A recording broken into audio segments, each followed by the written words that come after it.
Om Namah Shri Yatirajaya Vivekananda Surai Satchit Sukhaswarupaya Swami Netapaharini.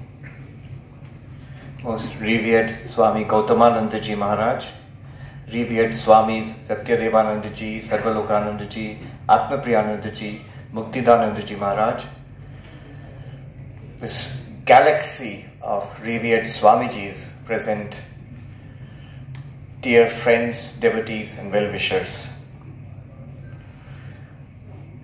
As you just heard, I'm at present posted in the Vedanta Society of New York. The most important event in New York, annual event, biggest and most important event, is the New York Marathon. And so, if you see the preparations for this New York Marathon, which happens just at the doorstep of the Vedanta Society, is the Central Park, and there the preparations go on, you will be happy and delighted. I think every Indian will be happy and delighted to see this New York Marathon is sponsored and organized by the Tata Consultancy Services. I have often seen Indians, when they are walking in the park, it brings a smile to their face. It brings a smile to my face also when I see TCS written there, and the officers and the engineers in TCS in New York, they are working day and night to prepare for the marathon. And after the whole day of the marathon concludes in the Central Park, which is at the doorstep of the Vedanta Society of New York. So this is very significant. In order to understand the significance of this, why it seems so symbolic to me, we have to go back to 1893. And the story starts here in Mumbai, in the gateway of India. A few days ago, we went to see with revered Maharaj, Swami Vivekananda's statue there. And in that, it's inscribed that Swami Vivekananda sailed from here, the gateway of India, for the United States to attend the World Parliament of Religions in 1893. But on that ship, there was another person, a Parsi businessman, who was going to the United States in search of business opportunities, Jamshedji Tata. And we all know the story, how on the ship, this Hindu sannyasi and this Parsi businessman, they got together and started talking. What did they talk about? Did they talk about religion? Did they talk about business? Not really. Swami Vivekananda said to Jamshedji that India needs science and research in science and technology, and it would be wonderful if you could set up an institute for scientific research in India. I mean, it's so significant, so amazing that a monk representing Hinduism, a young person, very young person, going across the world, halfway across the world to an unknown land, and he meets somebody from his own country, not even of his own religion, and then they talk about the future of India, and they talk about science and technology and research. And we know the story, how it developed. Years later, Jamshedji wrote to Swami Vivekananda, saying that, if you remember, we met on the ship to America, and I am seized of this idea that you gave me to establish us an institute for scientific research in India. I'm going to do that, and I cannot think of anybody better than you to be the director of this institute. The letter is still there, and it's also inscribed in the institute which came about finally in Bangalore. You have the Indian Institute of Science. Earlier it was called the Tata Institute. In fact, even now, the auto wallahs there call it the Tata Institute. So it was established because of this dialogue between Vivekananda and Jamshedji. Of course, it was not so easy. We now know the later history of this, how it came about. Jamshedji passed away, Swami Vivekananda passed away long before this institute was established. The British government, and the money was collected, the land was designated, the British government said the natives of India do not need science and technology. So there's no need to establish such an institute. Sister Nivedita fought tooth and nail in India. She took it to the British Parliament and finally got permission for establishing this institute, which was later set up. Now the significance of this, Swami Vivekananda's vision of Vedanta, it is not just conventional spirituality. We understand what spirituality is. We understand it is meditation, it is devotion, it is temples and rituals and bhakti. It is also the study of the Upanishads and the Gita. It is monks and devotees. But Swami Vivekananda extends this further to include education, to include science, to include medical service, to include nation building. All of this is Swami Vivekananda's vision of Vedanta. So, when I see every year, when I see the marathon concluding, it's so symbolic that it concludes just at the doorsteps of the Vedanta Society, which Swami Vivekananda established in 1893, in 1894.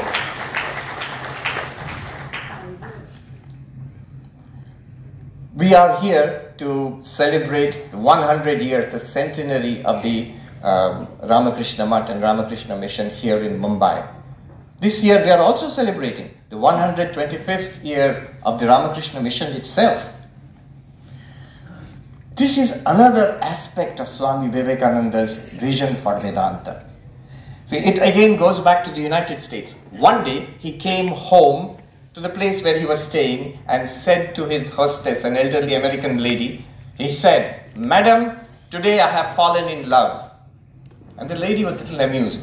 She said, "Who is the lucky woman?" And Swami Vivekananda laughed and said, "Oh, it is not a lady, it is organization." Fall in love with the idea of organization. See, when I went to the United States a few years ago, people asked me, both in the United States and here, that when you went to the United States, what is it that struck you? What is that you found to be different, new, surprising, intriguing?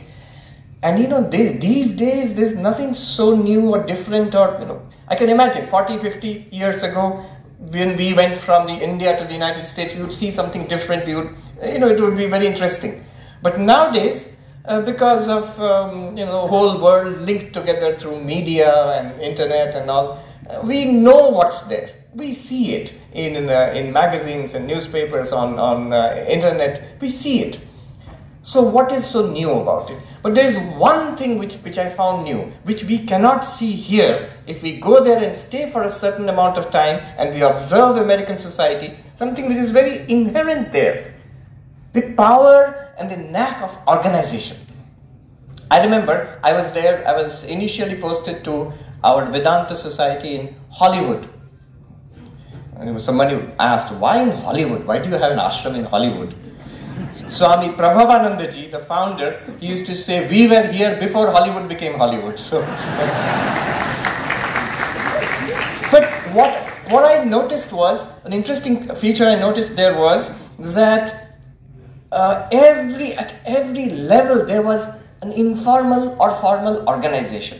So in the Hollywood, what in Bengali we would call para, ilaka, that's that particular area, the community. For every problem they would get together. There would be a community meeting, whether you are a member of an ashram or an apartment building, whoever you are, meeting will be there. Is there a problem of drug addicts? Is there a problem of criminals? Is there a problem of littering? And the mayor's office has to send a representative. The police commissioner has to send a representative, and they will do what the community wants them to do. See the power of organization. And this is what Swami Vivekananda saw there in Western society, in American society, more than 100 years ago when he went there. He saw this power, and therefore he translated it into these organizations which we now know as the Ramakrishna Math and the Ramakrishna Mission.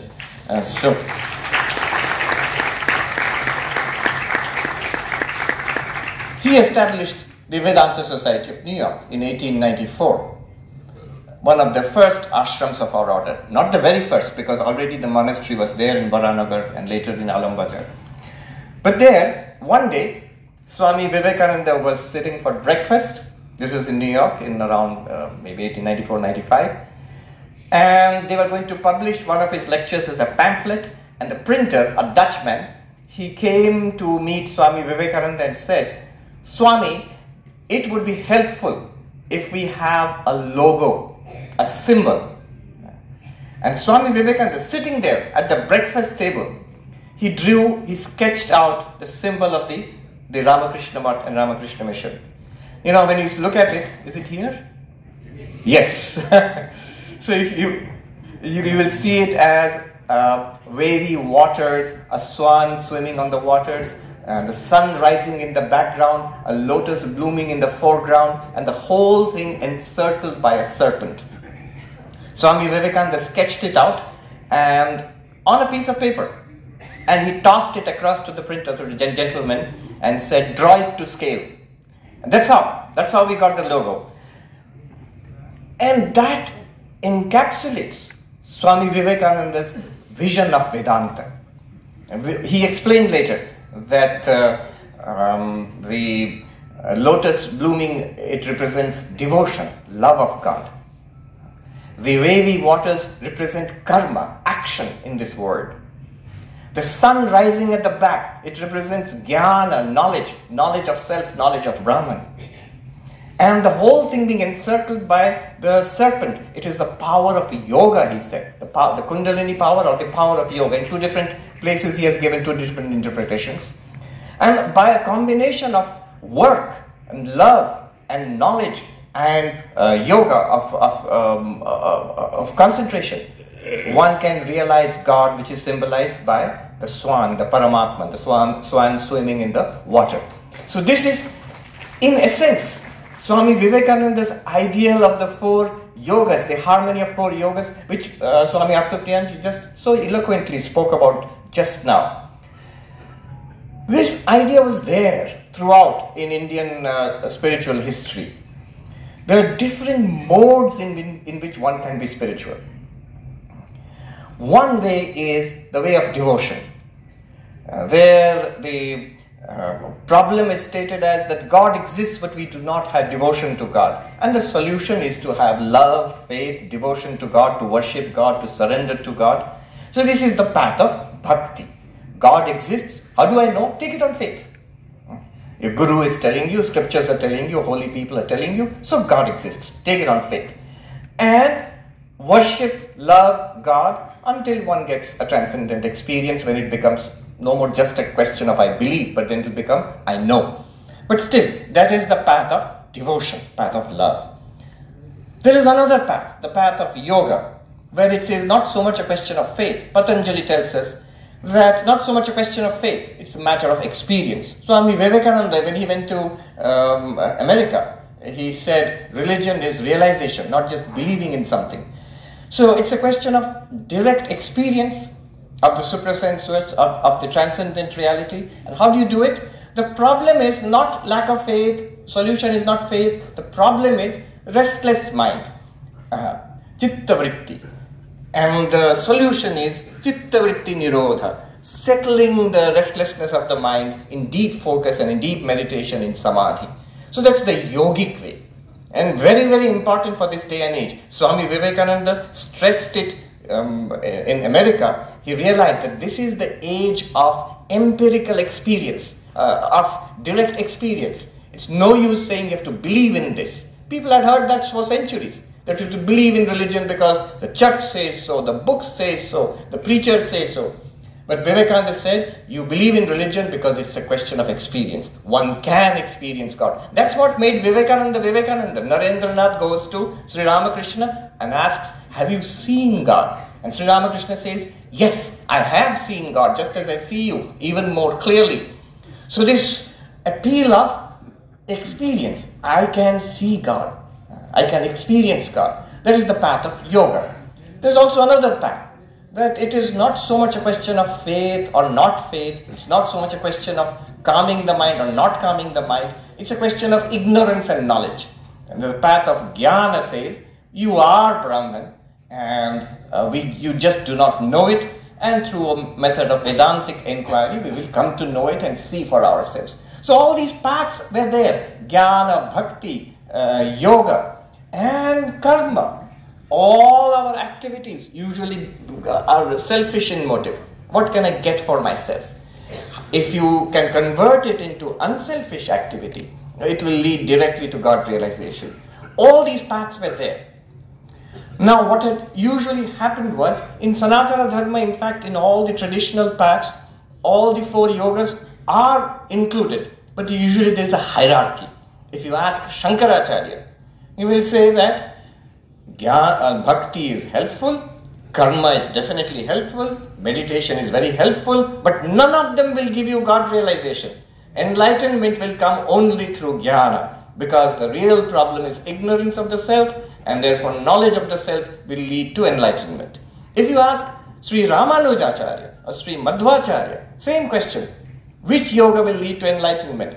They will say not jnana, not even karma. Poor karma usually used to have the lowest rank. These are helpful for preparation, but devotion, bhakti alone will lead to God realization. And all of these are true. Sri Ramakrishna gives his stamp of approval to all these paths, having practiced each of them in turn and realized the same truth. He said, Jato mat tato pat, as many faiths, so many ways to God realization. And Swami Vivekananda, he made a formula of the harmony of the 4 yogas. It is not that one yoga alone will lead to enlightenment and all the others are preparatory, but all of them can individually. Vivekananda says very clearly, individually, by one or more or all of these, one can attain to God realization. By the path of jnana, yes, certainly. By the path of bhakti alone, yes, certainly. By the path of meditation alone, yes, certainly. Even by the path of just selfless work, one can attain to God. But Swami Vivekananda's great insight, and by the way, all these Vedantic insights of Swami Vivekananda, they were drawn entirely from a reading of Sri Ramakrishna's life, as Swami Atmapriyanji was just saying. Swami Vivekananda's great insight was, it is much more powerful to combine the 4 yogas. It is much more safe to combine the 4 yogas. It is much more wholesome to combine the 4 yogas. So he said, by a combination, by one or more or many of these or all of these paths, by devotion, by service, by psychic control or meditation, and by knowledge. In fact, he used the word philosophy. By philosophy, by one or more or all of these, attain to God realization. So this harmony of the 4 yogas, without any hierarchy, that's represented by that amazing diagram, that logo which Swami Vivekananda drew on the piece of paper at the breakfast table, and he tossed it across the table and he said, draw it to scale. Another aspect, insight, I will mention. We talk about, 11th September 1893, the World Parliament of Religions, and Swami Vivekananda, his message in Chicago, the World Parliament of Religions. That's how we know Vivekananda, that's how we understand 11th September. But in New York, if you say 9/11, it means something else. In New York, 9/11 is tantamount, is identified with religious fanaticism, not with liberality. It is identified with violence, not with peace. And this happened more than 100 years after Swami Vivekananda's historic speech in Chicago, on the same date. So, I don't know, it's just a coincidence, but it's a stark reminder of the continuing relevance of Swami Vivekananda's message of the harmony of religions. It is not so evident to us in this country as Indians, especially as Hindus. Because for us it seems evident, it's of the spirit of Hinduism, that there are many different ways of being spiritual. There are many different forms in which one may worship God. It is for us devotees, followers of Sri Ramakrishna, it is evident. It's something that we accept easily. For us Hindus in general, we accept this easily. You'll be surprised. I have seen it again and again, a peculiar narrowness about religion. It persists till this day. Even among the most advanced countries, In the United States, I see it all the time. Either people are very liberal, they don't care about religion at all. You practice whatever, it's fine. Why? Because all of it is wrong anyway, or I'm not interested. That's one kind. And many people are there like that. But there are others where it seems to be, the feeling seems to be, if you are seriously interested in religion, you have to be narrow. I'll tell you one incident. The World Parliament of Religions in Toronto, it's still held, World Parliament of Religions, periodically. So in Toronto in 2018, there was one session in which an evangelist, who are generally quite fundamentalist, Christian evangelist, he was going to give a talk. And he said, the goal of our path, our teaching is you follow Jesus Christ and try to live a life according to the ideals of Jesus Christ, and to tell others the error of their ways and to bring them to our path. So I asked a question, that the first part is very beautiful. To live according to the ideals of Jesus Christ is very beautiful. But the second part, is it so important to tell everybody else that you are wrong, you have to come to our path? And he said, yes, this is very interesting. He said that, no, that is what we are taught. And this is a fundamental part of our practice, to bring everybody else to our path. So even now, it is extremely relevant. Swami Vivekananda's message of the harmony of religions. Each path can lead to God realization. I used to be surprised when I came across these narrow sentiments in the United States. I couldn't understand. Why is there so much resistance to this idea of the harmony of religions? It's a good idea. It's a useful idea. And it's beneficial. And it seems true. If only one path is true. In fact, let me tell you this and I'll conclude. One of our senior Swamis, an American Swami, he became a monk many years ago, decades ago. I asked him, how did you become a monk in the Ramakrishna order? He said, I grew up in a very conservative part of the United States, in North Carolina. And I was interested in religion, but I found every little church was criticizing every other church. They were saying, we alone have the truth and everybody else is going to go to hell. We are true, we are right, everybody else is wrong.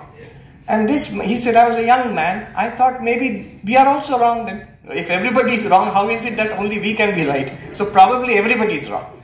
Now, years later, he said, I came across Vedanta for the Western World, a publication, and there I came across the idea, not that one is right and everybody is wrong. Not that everybody is wrong also. In fact, everybody is right. Everybody is right. This idea I got from Vedanta, and I said, this is the path that I want to follow. I really believe this, and I'm so happy to see that here is a teaching from a religion which teaches this very truth, that all religions are true. I used to find it strange. Why don't people accept it? Until somebody explained to me that, from a certain perspective, a Western perspective, to say that all religions are true is to say that religions are not true. They cannot be true. Because truth is one, everything else has to be false. And somehow that one truth is to be my truth. Somehow the religion that I belong to is true, everything else has to be false. So when they are introduced to this idea that all of these are paths leading to one truth. So this is a new idea. It is very common and easily accepted by us, but it's a new idea for the rest of the world. And Swami Vivekananda's vision of Vedanta, mission of Vedanta, one part of it was to spread this idea across the world.